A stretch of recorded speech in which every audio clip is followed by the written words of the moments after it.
If you look at nature,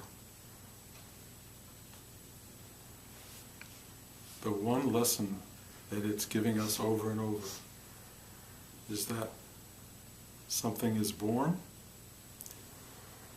it exists, it has a period of exquisite being, and then it begins to decompose, and then it ceases to be. Everything.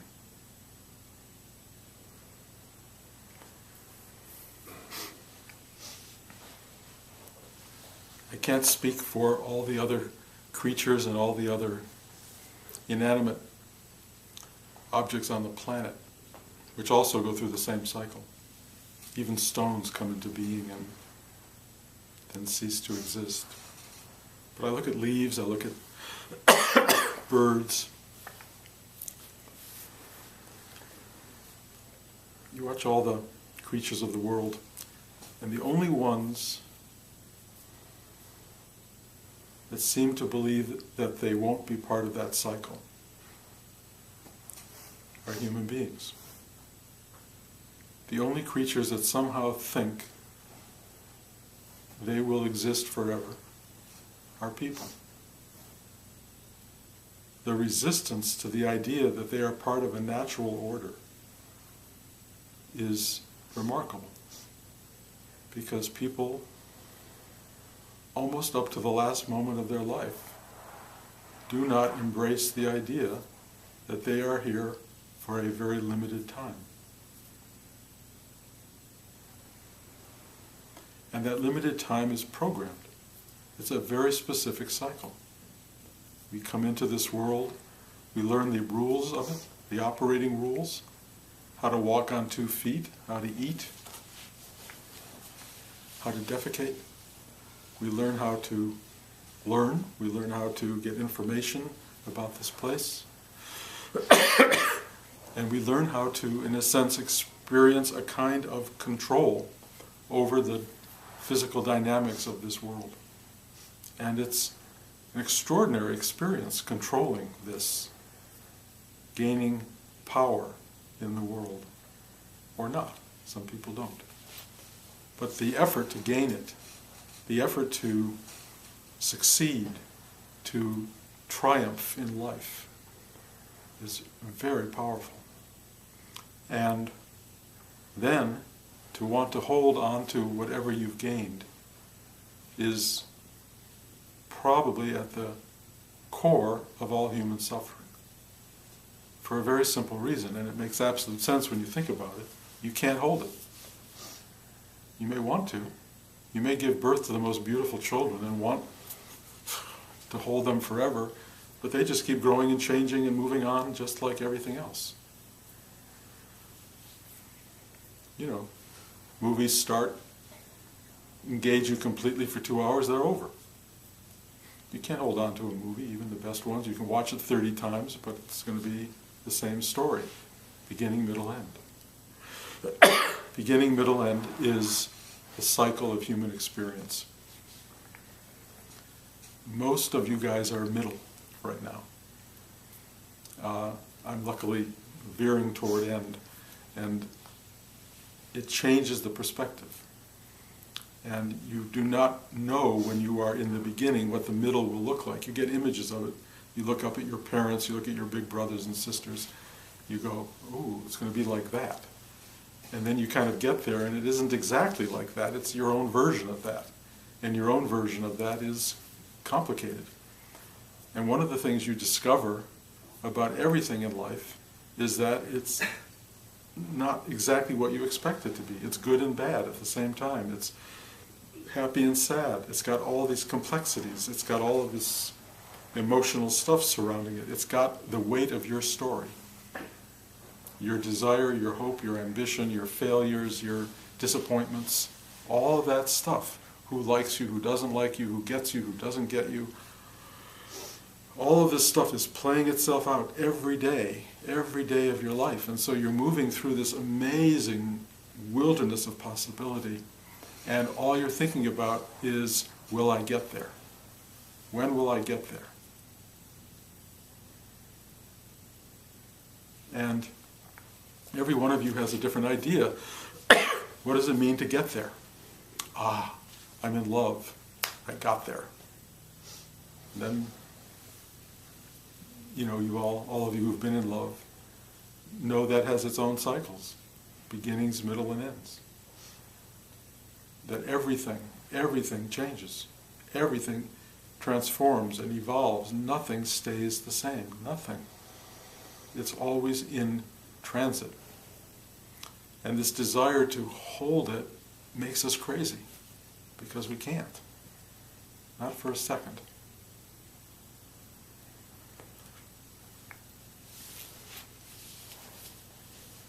The middle of middle age is very interesting, and the beginning of the end of middle age is very interesting, because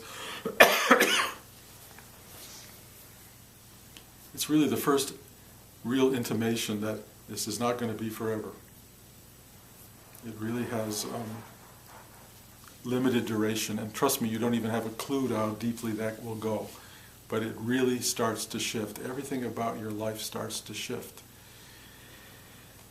One of the big things that happens for many people is this unbelievable sense of having missed the boat. I missed the boat. Somehow I came into the world, I was supposed to get on the boat, and I missed it. Whatever it was, it didn't happen the way it was supposed to happen. And you really, really feel a kind of despair, and you kind of wonder, is there any way for me to get on it at this point? Maybe if I buy 400 lottery tickets next month, I'll get the boat. And, everyone has their strategy. A lot of people realize, never going to happen. That boat sailed without me.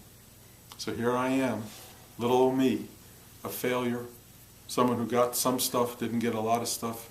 The operating words when I was in the 60s was, he who ends with the most toys wins. That was the idea. If you ended up with the biggest house, the most cars, the most money, the most beautiful partner, whatever it is, that you won something. But even then, that stuff's all going to get taken away. Every single last molecule of it will get taken away. So, in a sense, even if you made it onto the boat, it's going to sink. So here we are in a real dilemma in terms of what is this life that we're all so unhappy in, that we're all so frustrated by, that we all are afraid to be happy in because we don't think we can hold on to that happiness. And it's true, you can't. What is it? What is this thing we're all traveling through that has a beginning, a middle, and an end? And we're all going to move toward the end faster than we think. And the ending announces itself really fast. This has been my experience with getting sick. It's very awakening on some level. But let me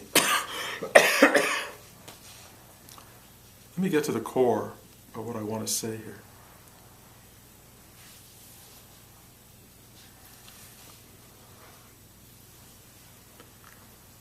There is something observing this life that you're living. There is something on the ride, if you will, that does not have a stake in it. That is just here to observe you and be with you, and in the deepest sense, is you. It's called yourself. And when you're a little baby, you are one with that self. It is such a beautiful connection, and of course I talk about it with Talia because she is still very much connected to herself.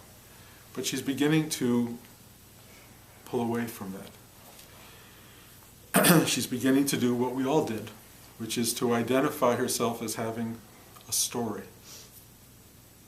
She's beginning to identify herself as unlike others. That she is this and not that. that she has the power to say no to things. To say, I don't want to do that. It's exactly what she says. Her parents say, now we're going to go for this excursion. I don't want to do that. So she's pulling away. She's separating from the flow of life, if you will. And she will do what every one of us does, which is we will learn who we are distinctively and separately from everybody else. And that's the beginning of suffering. Because you're not as beautiful or as handsome as somebody else. You don't have the prowess, either athletically or intellectually or emotionally, that other people have. Schools are the great segmentations of self. You know, you go to school and you're immediately measured in so many different ways. And a few people find themselves at the top of the heap for a period of time, and that's like, hey, I'm cool. And then there's all of these people who go, why can't I be cool? Why can't I have that? What's wrong with me? Why isn't it there? And that victimization or that sense of failure begins early, and then there you are. You're on that ride. And then there's the ones who get it and keep getting it and keep getting it and think they're entitled. Entitlement is an unbelievable thing. If you want to see it, drive around Beverly Hills. Every car window you look into, I own this world. I'm in charge here. It's the most offensive thing I've ever watched. And you get it in a lot of other places as well. Entitlement. Entitlement and failure to get are two really big problems. And entitlement means you have to continue to own it. You have to fight to have it. And the possibility which exists for everyone who's entitled, and they know it, is that it might be taken away. I will tell you right now, it will be taken away. Absolutely. Suffering is in store, one way or the other. So what do we do about this? What do we do about this inevitable suffering that keeps coming? I'm not worthy, I missed the boat, or I own the boat and it's going to sink. What do I do? What do I do about all this? Well, some people don't do anything about it. They don't ask questions, or they do ask questions and they go to find a religious answer. You know, they go to church every Sunday morning, they go to synagogue on Saturdays or Friday nights, they go to the mosque, they bow 5 times a day, and they try to find some kind of outer manifestation that will please God. You know, and they keep thinking, I think many people do, if I propitiate God, I will be rewarded by getting on the boat. That's what will happen. If I bow down every day and I'm a good Christian, or I'm a good Jew, or whatever it is you are, you think you will make money, or your children will be well, or you will have good health, or you will have whatever it is you think that giving God your attention and your love will provide. And then it doesn't, and that challenges your faith. Or it does give it to you, and then it's taken away again, and you go, but what did I do? These are terrible conundrums for people. Somewhere along the way, Buddha sat under a bo tree, and he just stared at this stuff. He just stared at it. And he saw that desire was a source of suffering, wanting anything. He saw that all human beings desire things, and they either get them or don't get them, but it gives suffering. He sat and sat until he was able to disengage and free himself from all of this stuff that wants. And basically, what that is your mind. What is it beside your mind that wants stuff?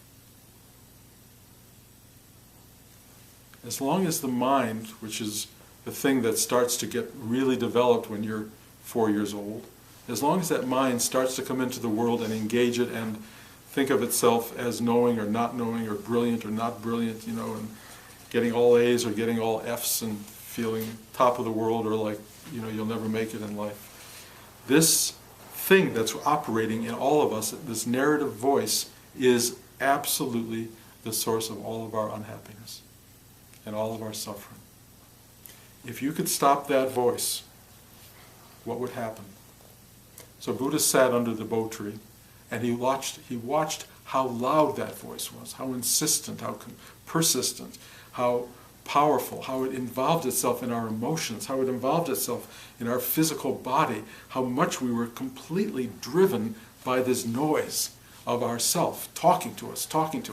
And after a while, after a few years of elementary school, it's really telling you that you're good or you're bad, you're this or you're that. It doesn't stop. It's always measuring, it's always comparing, and it's not your friend. So he just sat down really hard and long, and he got to a place where he no longer listened to the voice. He watched how much it threw at him. He watched the demons of his mind. He watched the angels of his mind, the beauty of seductivity. He watched all of that stuff and just said, not now, not now. And he just sat. Just sitting is really hard. There are thousands of forms of just sitting. They're all called meditation. And you try to sit and you try to quiet your mind, and most of us discover how hard that is. Maybe even impossible. And then there's all these strategies to try. There's breathing exercises, there's visualizations, there's keeping another tape going all the time that will keep you from getting involved in your general tape. You'll just listen to the mantra over and over and repeat it. But finally, what I believe happens is you give up. You cannot defeat this noise. And you just go, okay. And you sit back and you watch it. I've said this many times. As you watch your mind has a certain amount of pure shame. And being watched brings up all that shame, and it just goes,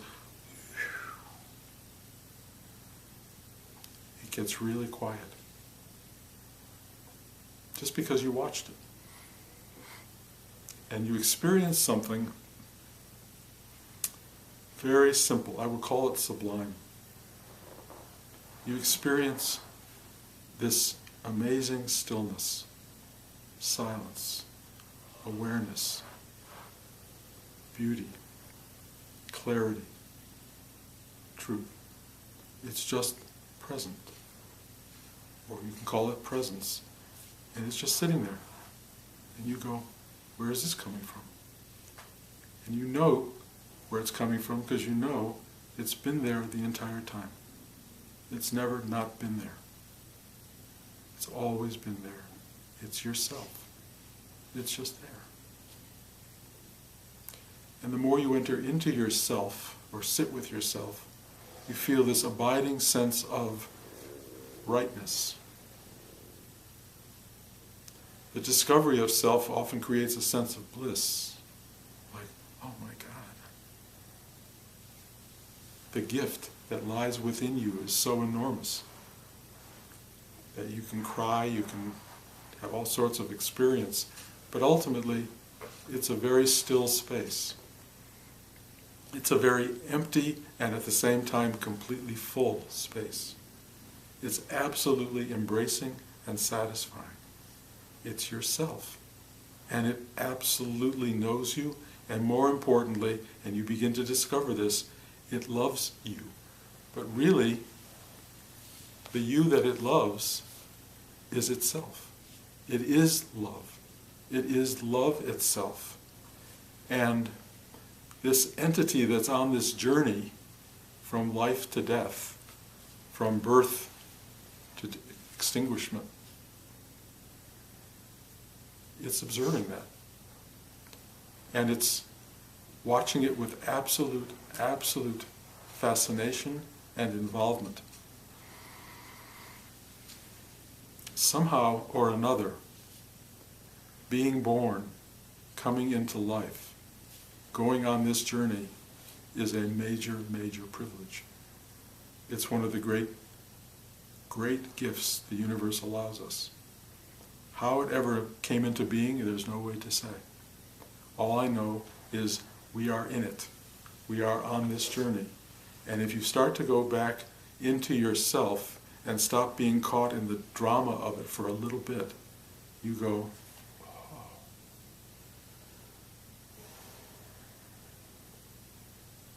It's so real, it's so mysterious, it's so beautiful, it's so terrifying, it's so everything. But once you identify with this presence that's watching it, once you identify with yourself that is observing your living it, you start to have a very different experience of living. Because if there's this observer inside you, if there is this self inside you watching this journey, engaged in it but not of it,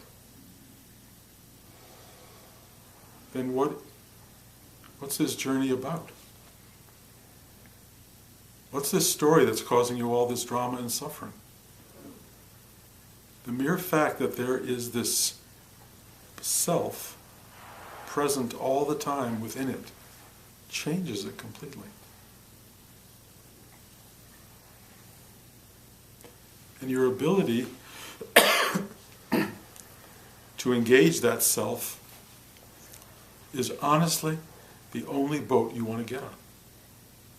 The only boat you can miss in this life is finding yourself. The only boat that doesn't sink is yourself. If you find that boat, you have found the very thing you came here to discover. And now you can ride through life in a sense of awe and wisdom and gratitude, something that very likely we're missing earlier. You can go on that ride, and you can live the rest of your life with a kind of awakened awareness of what's going on.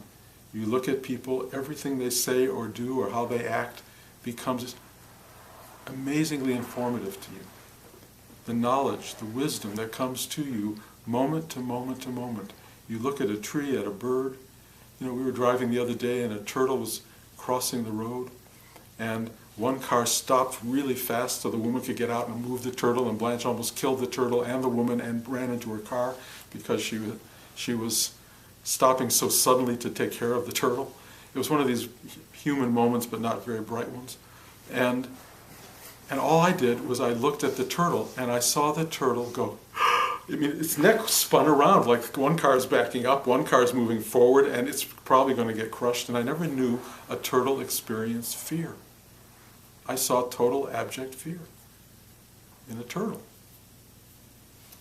And I realized every living thing has it. Every living thing, the bee that you're trying to kill, so it doesn't sting you, is terrified.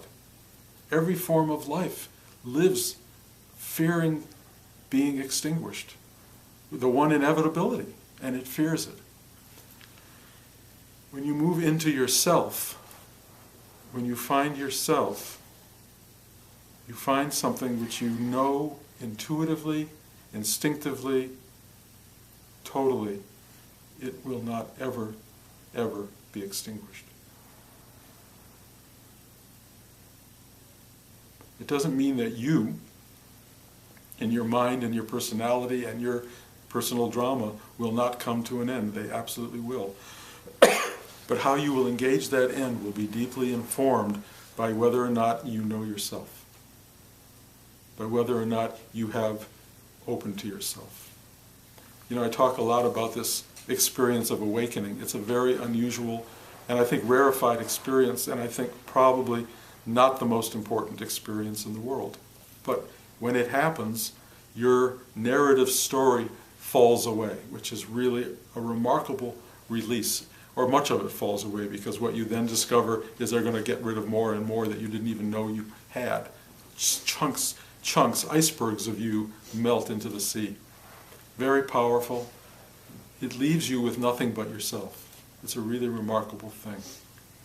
But just to sit and meditate and find that there is this extraordinary being, truth, presence, reality, in you at this moment. That's what you're here for. Find that. Find it. How do you find it? Sit still. Spend whatever it takes a day and go there and watch it inform your life. Watch it give to you. The problem, of course, that everyone will experience is if you find it, you're going to want to own it. Well, you don't own it. It owns you. It is you. The you that wants to own it is a temporary thing moving through time and space. This is the very permanent, if you will, truth and infinite reality. You can't own it. You can't hold on to it. Trying to hold on to it will just bring more unhappiness and suffering. You have to let go. You just have to do it. And you do it as best you can. And no one's expected to be perfect. None of us are. None of us will ever be that perfect. But we're all, if you will, divine creatures. We all have that divinity or that presence or that self within us. The God that we're looking for, those who are looking for it, surrounds us in every molecule that exists. Everyone's looking for God. Where's God? Where's God? I don't see God. You're not seeing anything but God. There is nothing but God. All of this and this profound presence inside are one and the same thing. People find a guru, a teacher, and they go, oh, the teacher has this truth. No, the teacher's speaking your truth. The reason you resonate to it, the reason it makes sense, is because you know it. The great thing about a guru is they just speak what they know. They speak from presence, and you go, ah, ah. The only reason you go, ah, is because you know it's true, because it's you that's speaking. The guru is you. Everybody tells you that in every corner of the spiritual community. You are the guru. It's absolutely true. All they are is this voice inside you that's already there speaking and telling you the truth. So we're all on this ride together. Every one of us trying to find ourself. The only thing that will amount to failure in life is not doing that. Nothing else fails. That's the only ultimate failure. And the problem with that failure is that you will have a life of suffering and you will leave this world suffering. And I will also, this will be my fire and brimstone moment. The world of life is this long. The world after you leave it is very, very big. And if you can't go yes to the clear light of reality, if you can't just go yes, if you go, oh, I don't know, it will pull all that stuff, all of that resistance, all of that ignorance, all of that drama out of you. And trust me, that is not fun after you've left your body.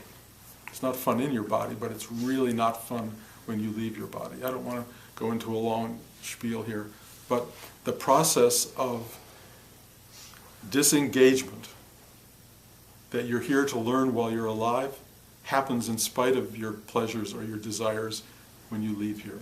You ultimately go back to singularity, to oneness, to God, to presence. But it has to happen in that period of dissolution as you are dying or right after you've died.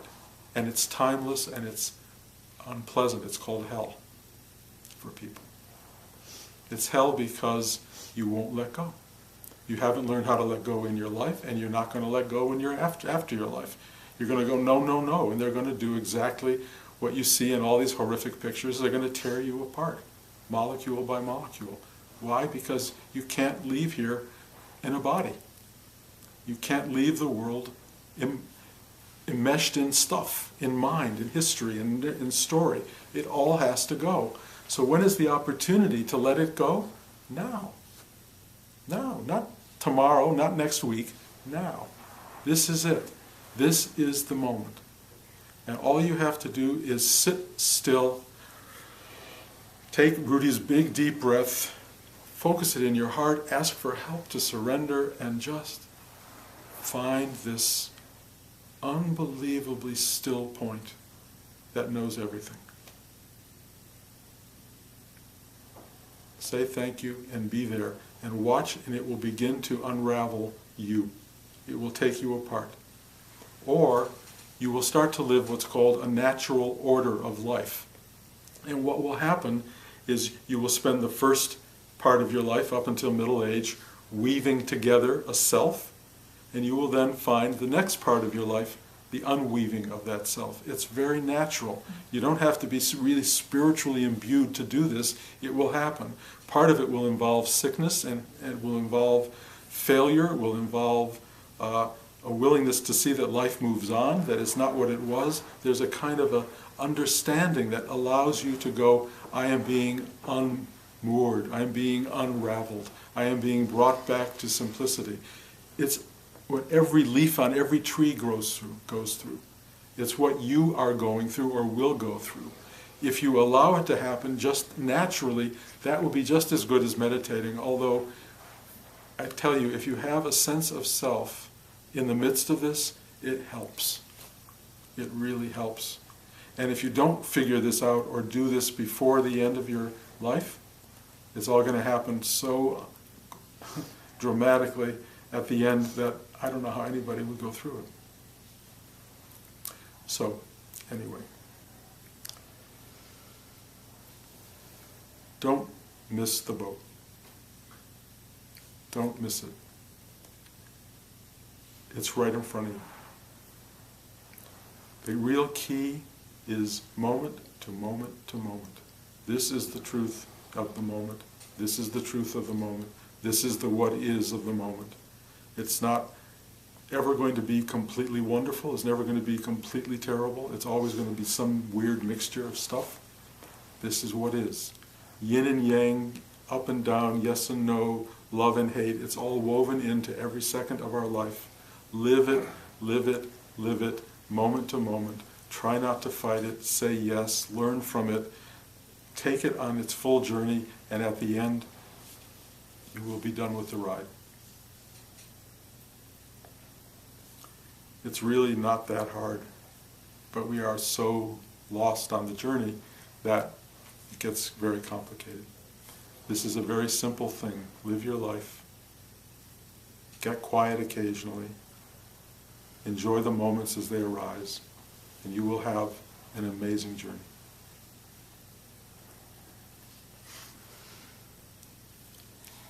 Any questions? George? My question is, you are the best communicator I know about telling this story. And would you please write a book before you completely unwrap it? Well, I think I've told you, maybe you don't know, I'm starting to have my talks transcribed. So they will be available at some point, either in a book form or some other form than just having it like this. And yes, a book may occur somewhere down the road. I don't know what the future holds, but they're certainly freeing me from this part of it. So, but it was just such great teachings that, everybody can tune into your talks. But in order, in my mind, a great gift would be to give this book to somebody who... Thank you, George. Thank you. The fact that always in transit, whatever you want to call it. The fact that you're appreciating it, as you know, is a sign of your own connection to it, your own attunement. And, not everybody comes to this material in the same way. I keep trying to find a way to synthesize it, to make it simpler, to get to the core of it, so that it could be accessible. Because ultimately, it's pretty simple. I think it's pretty simple. But it goes up against the grain of, I want something so badly in life that I don't have time to hear this right now. I want whatever it is I want. And trying to get people to see... You can read a book and not get it, but then 3 years later, all of a sudden, wow. That's true. That's true. Well, it may occur. Please. Thank you. My heart. Anybody else? Did the turtle make it? That one, that turtle did. A few others didn't.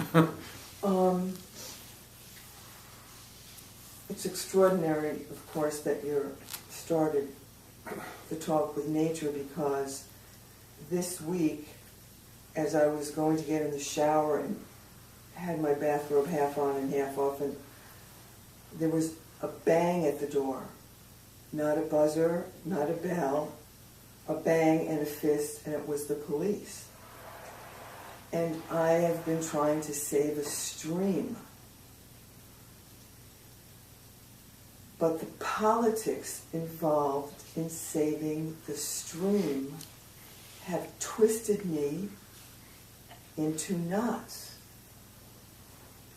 And it's the saving of the turtle and the cars and the people who don't care about the stream. And I have been trying to talk all week to myself saying, I wonder how I tell the stream I can't do it anymore because they're winning. Well, I think we're all experiencing the world somehow at odds with a lot of what we feel it should be, and that's going to be the drama for a while. And if you get caught up in that drama, you will lose contact with yourself. All I can say is life knows what it's about. The world, look at the weather patterns. The world's going to do what it has to do for itself. We're very expendable, and our desires for one thing or another, they seem important to us. We can try to do the best we can, but this boat, this ship, the self, is the only important thing that you have to take care of. Truly, it's the only thing that matters. And then you'll figure out what to do. You'll really figure out what to do. Rudy used to talk about people who, they spend their life trying to save the world, but they can't take care of their old mother. Or, Bobby Kennedy died, I remember, and Rudy said this woman came in the store sobbing, but she would never cry for her own father or mother. It's like, what is wrong with people? They're always trying to do all these other things, but they're not taking care of the immediate reality of their life. So you have to stop and think, let me do this. Let me take care of the core of the mandala of my existence rather than the periphery, because it's really important to us. And if everyone did that, trust me, the world would function beautifully. But people don't do that. They just don't do it. They pay attention to everything else because, in a way, it's a way of avoiding doing the simple and basic thing. You think if you do good work, God will love you, and that takes care of it. God loves you already, and if you don't know that, you're in trouble. You can't just do good work. You can't just be Mother Teresa. Even Mother Teresa had problems feeling, disconnected from God, that she wasn't loved enough, or she wasn't loved. She was truly human, which was kind of beautiful. This is the work. This is the work.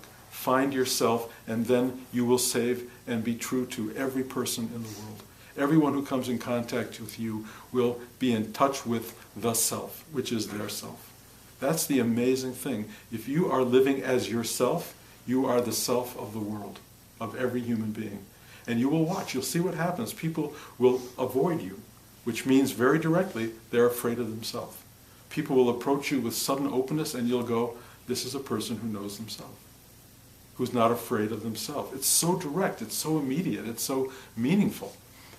How people react to you is how they react to who they are. And then you can actually begin to help them. Because someone who's afraid to look at you, you just put your hand on their shoulder or their arm, and they'll do that. And for a moment they'll see themselves.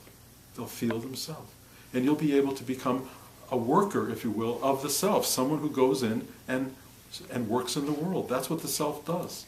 That's what it can do, if you want to serve it that way. Otherwise, you can just become another one of these people who occupies time and space unconsciously with enormous ignorance, which is how most of the world works. But it's still working. I mean, look at it. It's still working. How does that happen? So somehow or another, the self's at play. Somehow or another, it breaks through to everybody at the important times. So the world's okay. But it's really... It's out of kilter, it's out of balance, and it's going to find its way back, and it will not care about us. We'll have tens of thousands of shows on television over the next 20 years about all the wild tornadoes killing innocent children. This planet's going to make its way back to its true nature, and we're either going to be part of it or we're not. You know, it's just how it works. We're important and not. There's a great show on TV. It's called Australia: The First 4 Billion Years on Nova. If you want to get a sense how dramatic the world is, just this physical, our planet, and we're a little nothing planet in a nothing little galaxy, but the forces at work are so powerful, and life is willing to obliterate every form of life in order to keep this thing going and cooking until it produces, it seems to be us. It's produced us. How did that happen? You know, and I think it's willing to get rid of us to produce a better whatever it wants to produce. All I know is we are a conscious content that is an amazing thing to have risen in all of this. It's an amazing thing, and we're it. And not to know that, to live a whole life and not to know that, is like, oh my God, how did I miss the most important thing? That's the worst that can happen. Recently, watching all the things in the world, I got, of course, upsetting. And then, I don't know what happened. I started looking at it differently. Like, it's just my point of view that it's not good. It's just like, there's imbalance from my point of view, but what in the grand scheme of evolution, is it really imbalance, or is this the way it's supposed to be? Well, I mean, I think that's an insightful point. And that comes from a deeper place. Yes, we all see it through our eyes and through our emotions and through our fears and everything else. But if you let go of all that for just a little bit, you see it clearly. I came to teach this class today, and I've been really sick. And and when I walk into this room to sit down, I go, can I do this?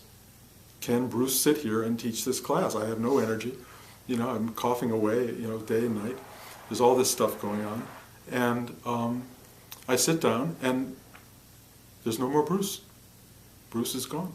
And there's just this presence. And the presence calms down the entire body. It takes every element of sort of sensation inside and turns it into the work. It feels its way into every person I'm sitting with, and it feels a dynamic and a connection, and it's completely at play. There's none of the Bruce drama is there at all. And in a way, I know that's what's going to happen, and I just trust it. And I've been doing it for so many years, I just keep trusting it. But this is one of the periods where I've been weakest, and I go, wow, can you function during this? Yes, it can. It can function during anything. This clarity, this strength, this presence, this power of being is always there. And when we get ourselves in touch with that, and we let go of our mind, we will see the harmony of the world. We'll see that everything is fine. We'll see that it's all working. Yes, people die all the time, and you're going to be one of them. Yes, life comes and goes. Yes, trees have leaves and lose them. Sap rises and recedes back into the ground. That's how it works. And it will always be thus as long as there is a this to happen. But I suspect, how could there not be this? Whatever this is. I don't think we even get it, what this is. All I know is it is. And it is right at this moment. And that's the only truth we have. And if you get quiet enough, you will bow down and you will cry and you will say, thank you for letting me be part of this. I just want to quote, probably misquote one of Rudy's teachings, which is we're all experts in everybody else's problems. And the reality of it is we're looking at everybody else's problems as we want to look inside ourselves. It's true. People are always looking, they're always judging, they're always fighting the world around them and not taking charge of the one thing, which is who is this person? Excuse not to look at you. Absolutely. And those excuses go on to the last second of your life, and that's not a time to realize it. That's all I can tell you. Figure it out now. Okay. Thank you, guys. We'll keep this class going as long as there's still furniture in the room or a house, and then we won't. And it'll keep happening in LA, and possibly, Blanche and I will, like I said last week, come back here for some period during the summer, and we'll all convene together, anyone who wants to, you know, and wonderfully, Michael's offered his place, and other people have offered their places to sit, and we'll find a way. But meanwhile, the truth of this teaching is that you don't have to go anywhere to get it except inside. Thank you all.